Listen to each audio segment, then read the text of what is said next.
네, 안녕하십니까. 이재필입니다. 자, 제가 어제는, 뭐 좀 관심 있는 기업이 좀 있어서, 거기를 좀 갔다 오느라고 어제 아침 시황 방송을 좀 못했는데요. 뭐 하여튼, 잘 갔다 왔다라는 그런 생각이 듭니다. 자, 그리고, 뭐, 오늘, 어제 그런 뉴스들이 있었죠. 이 트럼프가 연방총무청에다가 뭐 정권 이양 관련해 갖고 협조해라 뭐 이런 뉴스들이 좀 있었고요. 자, 뭐 그런 것들이 좀 호재로 작용했다라고 봐야 되겠죠.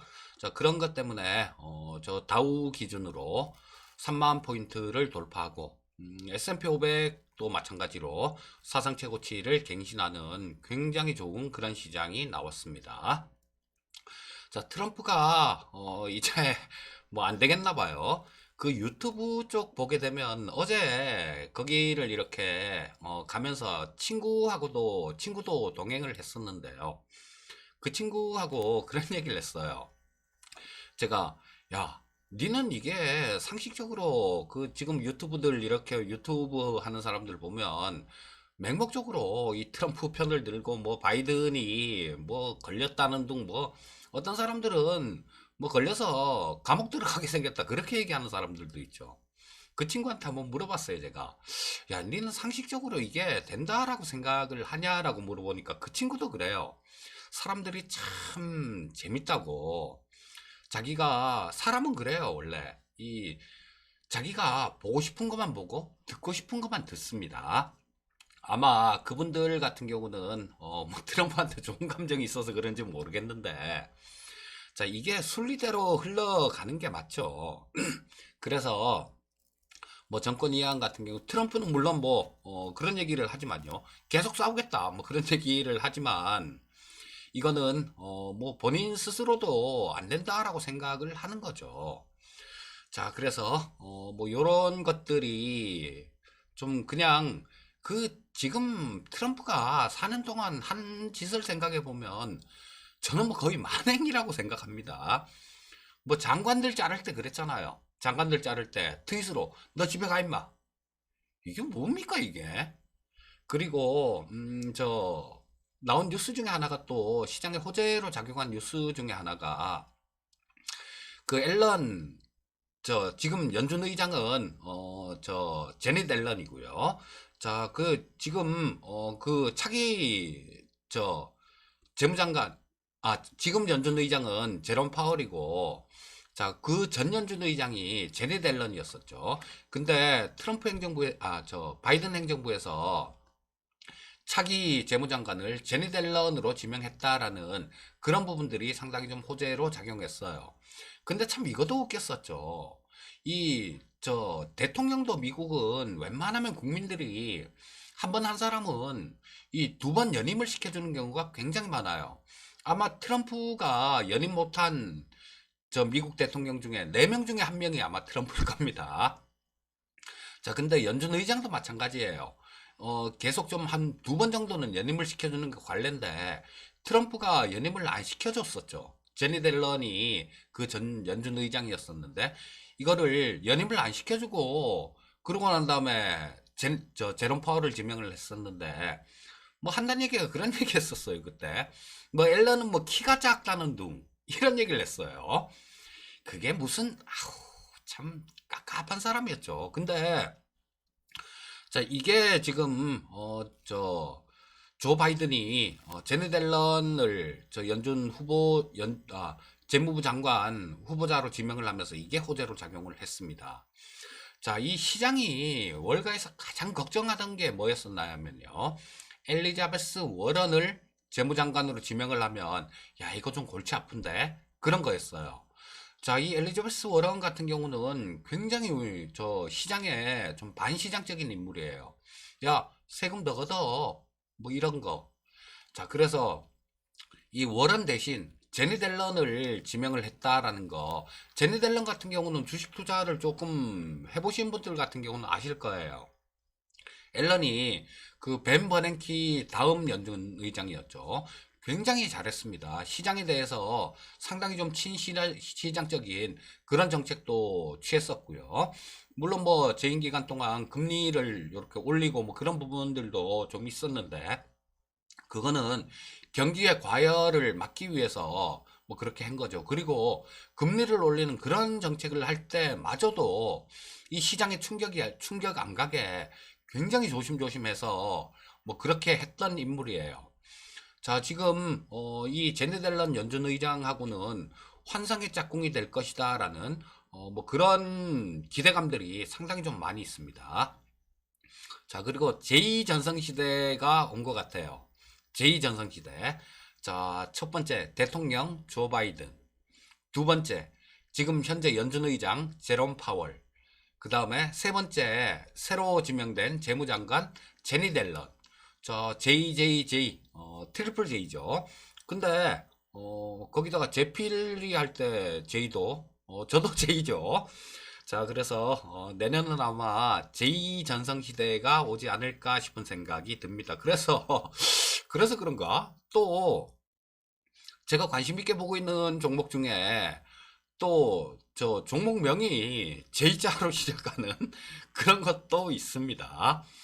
자, 그래서 내년은 제2전성시대가 될 것 같다라고 그렇게 말씀드리겠고요. 뭐 저도 같은 J니까 좀 더 도움을 드릴 수 있도록 그렇게 하도록 하겠습니다. 자, 그리고 이 뭐 코드가 제네 델런 저 재무장관 지명자가 물론 상원에 인준은 남아 있습니다만 된다라고 봐야 되겠죠.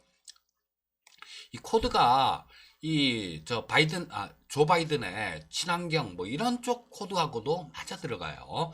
그래서 뭐 계속 좀 말씀을 드리는 그런 부분이지만 친환경 섹터들 어제도 뭐 제가 좀 자리를 비웠습니다만 전기차 수소차 섹터들 뭐 이런 부분들 상당히 좀 좋았던 그런 모습이에요. 그리고 뭐 이쪽도 좋을 거고 또 뭐 풍력 태양광 이런 것들 뭐 그리고 탄소세 뭐 이런 것들도 있을 수 있죠. 그러니까 탄소 배출권 관련되는 그런 부분들도 상당히 좋을 수 있고 여러분들 내년 같은 경우는 진짜로 좀 돈을 버셔야 돼요. 돈을 좀 버셔야 되는 그런 한 해가 될 겁니다. 그리고 돈을 벌 수 있는 아마 그런 환경도 될 거다. 그런 시장도 될 거다라고 봅니다. 아무리 날고 기어도 여러분들 시장이 안 좋으면 힘들어요. 굉장히 힘듭니다. 자, 근데 지금 환경 자체는 상당히 좀 우호적으로 그렇게 좋게 돌아가는 그런 모습이다라고 말씀드리겠고요. 뭐 내년은 제2전성시대, 제필이 포함 제2전성시대가 될 것 같습니다. 자, 뭐 일단 해외 증시 뉴스들 뭐 간략하게 조금 짚어봤고요. 자, 이 시장이 가장 안도한 거는 제네 델런이 지명이 되면서 엘리자베스 워런이 물 건너갔다라는 거 거기에 굉장히 좀 많이 안도하는 그런 모습입니다. 향후의 정책들도 연준하고 재무부하고 이런 공조가 일어나면서 굉장한 시너지 효과가 나올 수 있을 걸로 뭐 그렇게 기대가 되고요. 자, 최애 증시들 움직인 모습들을 한번 간략하게 짚어보도록 하겠습니다. 자, 뭐 중국 쪽 같은 경우는 0.34% 정도 하락했고요. 자, 홍콩 같은 경우는 0.39% 정도 상승 마감했습니다. 자, 우리나라 시장 같은 경우는 또 조금 온도 차이가 있었죠. 코스피가 0.58% 정도 상승 마감해서 우리나라 역시 2008년도에 기록했던 사상 최고가를 돌파했습니다. 이 부분 같은 경우는 제가 한국경제TV 한경와우에 7월 달에 그 게스트로 출연했을 때 뭐 올해 빠르면 올해 내 늦어도 내년 초 정도에는 그 사상 최고치 그때가 아마 뭐 1600, 1700 그쯤 됐을 거예요. 아마 1800이었던가? 하여튼 7월 달에 보시면 아실 거고요.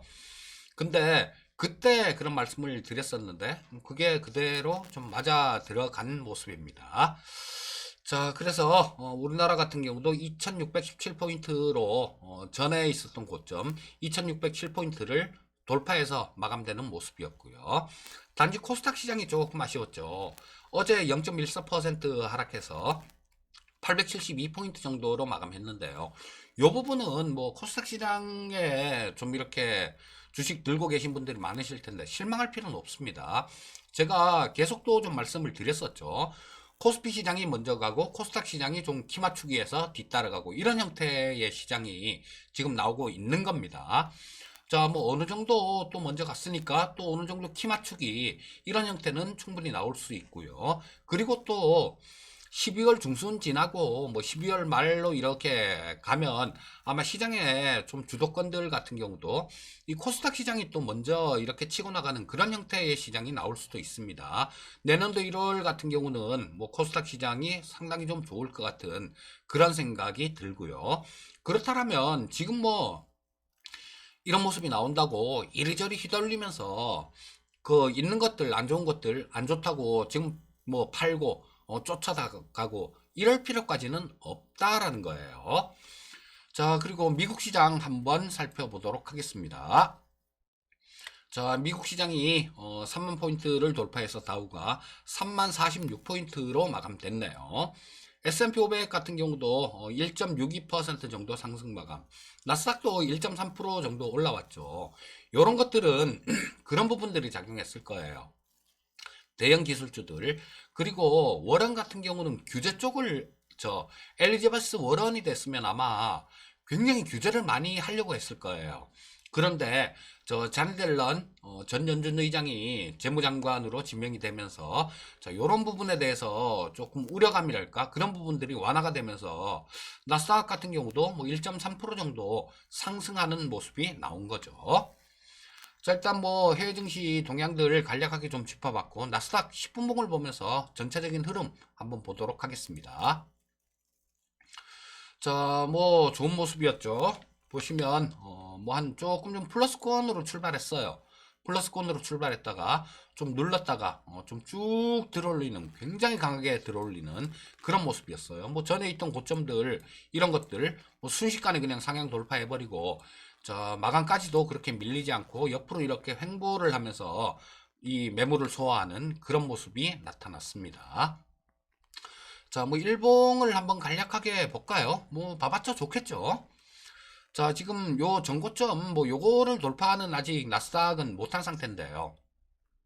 자, 요거는 뭐 다우하고 S&P 요런 것들이 돌파를 하고 갔으니까 나스닥도 뭐 거기에 좀 이렇게 보조를 맞춰서 좋을 저 위쪽으로 이렇게 올라갈 확률이 많다라고 봐야 되겠죠. 거기다가 어제 같은 경우는 아래 꼬리 단 양선이 나오면서 거래량까지 잔뜩 실어놨습니다. 좀 상당히 기대가 되는 그런 모습이에요. 자, 국내 증시 수급 동향 한번 짚어보도록 하겠습니다. 자, 뭐 수급 동향 외국인들이 굉장히 또 어제도 한 7천억 넘게 순매수를 했어요. 자, 보시게 되면 어제도 외국인들 한 7,200억 정도를 순매수하면서 최근 들어서 굉장히 강한 순매수를 계속 이어가고 있습니다. 그저께 뭐 한 9,800억 정도 매수를 하더니 어제도 7,200억 정도의 순매수를 했어요. 자, 유독 우리나라 시장으로 자금이 많이 들어옵니다. 이런 것들은 트럼프 시대가 아니라 이제 바이든 시대에 접어들기 때문이에요. 자, 바이든 같은 경우는 이 보호무역 뭐 이런 것들보다 다자간, 그 다음에 동맹국에 대한 뭐 그런 부분들 좀 뭐랄까 우호적인 그런 정책들 자 이런 걸로 인해서 우리나라 시장으로 이 외국인들 자금이 굉장히 많이 들어오고 있는 거다라고 해석을 하시면 돼요. 자 외국인 자금이 지금 유입되는 초기 국면이기 때문에 내년도 시장도 굉장히 좋을 거다라고 예상을 하고 있고요. 그리고 또 이 초기에 외국인들은 뭐 외국인들이 시가총액 뭐 1, 2천억짜리 천억도 안 되는 거 그런 것들 어디 투자를 하겠습니까? 뭐 어제만 해도 7천억을 매수를 했는데 그런 것들 사다 보면 못 사죠. 그래서 초기에 대형주 쪽으로 이렇게 수급이 쏠리는 거예요. 근데 이런 현상들이 어느 정도 이렇게 지속이 되고 나면 중소형주 쪽으로도 매기가 확산이 됩니다. 그리고 전통적으로도 보면 연말에는 이 대형주 쪽이 좋아요. 그리고 이 1월달 그러니까 12월 뭐 중순 이후 말 이때 올해 같은 경우는 11월 초부터 좀 시작을 했으니까 이 중소형주 쪽으로도 매기가 확산되는 이런 과정도 조금 일찍 나올 수 있다라고 봅니다. 그러면 뭐 한 12월 중순 이후 정도 그때부터 시작해 갖고는 뭐 이 코스닥 시장에도 상당히 좋은 그런 모습이 될 것 같다라는 생각이에요. 종목 같은 경우는 이 종목에 대한 종목 발굴에 대한 그런 노력이 지금 필요한 시기입니다. 자, 그냥 여러분들 그냥 가만히 있다고 누가 뭐 이렇게 밥상 차려갖고 드리지 않습니다. 자기 스스로 노력해서 종목은 발굴을 하셔야 돼요. 자, 그래서 뭐 외국인들 수급은 상당히 좋은 그런 모습이었어요. 자, 코스닥 시장에서도 외국인들은 조금 샀어요. 뭐 1,800억 정도를 매수했는데 이 기관들이 조금 팔았죠. 뭐 자, 근데 이런 것들이 이 패시브 자금이 있고 액티브 자금이 있어요. 패시브 자금 같은 경우는 뭐 지수를 추종하는 그런 것들, 액티브 같은 경우는 지수 플러스 알파의 수익률, 이 액티브 자금들 같은 경우는 이 뭐 코스닥 시장에서도 관심을 갖곤 합니다. 자, 그래서 아마 뭐 그런 부분들이 조금 점차 시차를 두고 우리나라 시장에도 나오지 않을까 싶은 생각이 들어요. 자, 어제 선물 시장에서는 외국인들이 뭐 한 3,500억 정도를 팔았습니다. 근데 뭐 그동안 산 게 있으니까 그렇게 크게 신경 쓸 만한 그런 부분들은 아니다라고 보셔도 될 것 같고요. 옵션 시장 보시면 외국인들이 콜옵션을 44억 정도를 샀죠. 금융투자가 콜옵션을 19억 정도를 팔았습니다. 자, 그리고 풋옵션 쪽 같은 경우도 외국인들은 풋을 23억 정도 샀고 금융투자는 14억 정도를 풋을 샀네요. 자, 외국인들 같은 경우는 좀 위쪽 방향이 좀 강하죠. 좀 위쪽으로 물론 뭐 아래 부분 같은 경우도 23억 정도 어제 매수를 냈으니까 근데 푸쪽의 외국인들 같은 경우는 그냥 좀 매도 쳤던 거 뭐 그런 부분들 풋매도 같은 경우는 주가가 올라가면 이기는 게임이니까 어제는 뭐 그 부분에 대해서 어느 정도 차익 실현을 했다 뭐 요 정도로 보시면 될 것 같고요. 금융투자 쪽 같은 경우는 아랫 방향에도 좀 미련을 버리지 못하는 그런 모습이 나오고 있습니다. 자, 국내 증시 수급 동향까지 좀 짚어봤고요. 자, 코스피 시장 10분봉을 보면서 전체적으로 한번 어제 움직인 모습들 한번 짚어보도록 하겠습니다. 보시면 뭐 아침에는 좀 더 강한 그런 모습이었죠. 자, 아침에 갭으로 좀 떠서 시작해서 근데 요거는 장 시작 전에 뭐 그런 소식이 좀 전해졌었죠. 뭐 저 트럼프가 연방 총부처에다가 그 저 정권 이양 관련해 갖고 협조하라 뭐 이렇게 얘기를 했다라는 그런 소식들이 조금 있었어요. 뭐 그런 부분들이 좀 긍정적으로 작용했다 이렇게 보시면 될 겁니다. 자, 뭐 좀 오전에 좀 좋은 모습을 보였다가 매물 소화 좀 했다가 오후장에는 약간 힘이 떨어지는 그런 모습도 나왔는데요. 뭐 이런 부분들은 크게 뭐 좀 신경을 약간만 좀 뭐랄까 그 좀 시장을 크게 보는 그런 관점이다라면 뭐 장중에 이런 거 조정받은 거 이런 거는 크게 신경을 안 써도 될 것 같습니다. 그리고 이 조정을 두려워해야 될 장이 있고요. 이 조정을 두려워하지 말아야 될 장이 있습니다. 조정을 두려워해야 될 장은 이 저 낙폭이 클 것 같을 때 진짜 좀 아프게 조정을 받을 것 같을 때 그런 때는 조정을 조금 두려워해야죠. 하지만 지금 시장 분위기 같은 경우는 그런 조정을 너무 세밀하게 좀 했다가는 잘못하면 좀 뭐랄까 그 악수를 둘 수 있습니다. 악수를 둘 수 있으니까 뭐 조정이 있더라도 그렇게 크게 신경을 안 써도 되는 그 정도다라고 보시면 될 것 같아요. 자, 뭐 일단 그럼 코스피 10분봉까지 좀 살펴봤고요. 자, 일봉을 보면서 마무리를 짓도록 하겠습니다.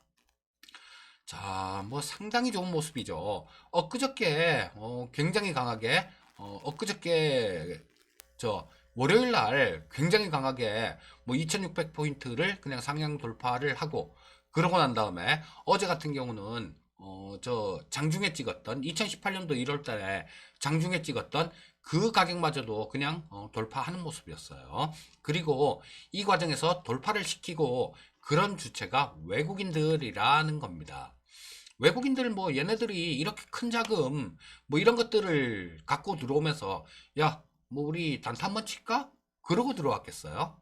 그건 아니에요. 자, 이들은 뭐 지금 계속해서 누차 계속해서 아침 시황 방송에 계속해서 말씀드리고 있죠. 내년 이후까지 보는 겁니다. 아마 11월 초에 외국인들 뭐 한 2, 3일 정도 매수가 굉장히 강하게 들어오는 걸 보고 11월 초에도 그런 말씀을 드렸어요. 제가 분명히.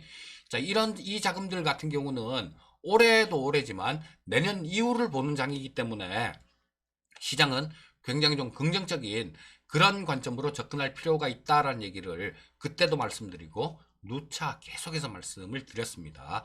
자, 조정을 두려워해야 되는 그런 시장이 아니다라는 거예요. 자, 뭐 그렇다라면 지금 해야 될 거는 이 변화를 보시면 돼요. 변화를. 자, 미국이나 각국 정부의 정부 정책에 대한 변화들. 그리고 이 세상이 어떻게 변해가느냐. 그 세상의 변화에 대한 그런 변화들. 이런 것들을 좀 보시고 공부를 좀 하시고요. 거기에 맞는 종목 위주로 투자를 한다라면 아마 내년에 굉장히 큰 돈을 벌 수 있을 것 같습니다. 자, 그래서 뭐 그런 부분들 뭐 하루하루 시장이야. 그쵸? 보시면 되죠. 미국 증시 선물이나 뭐 우리나라 수급 동향들 뭐 이런 것들 보시고 그때그때 시장은 판단하시면 될 거고요. 큰 틀에서는 말씀드린 대로 긍정적으로 그렇게 보시면 되겠습니다. 자, 오늘도 성공 투자하시고요. 저는 내일 또 뵙도록 하겠습니다. 감사합니다.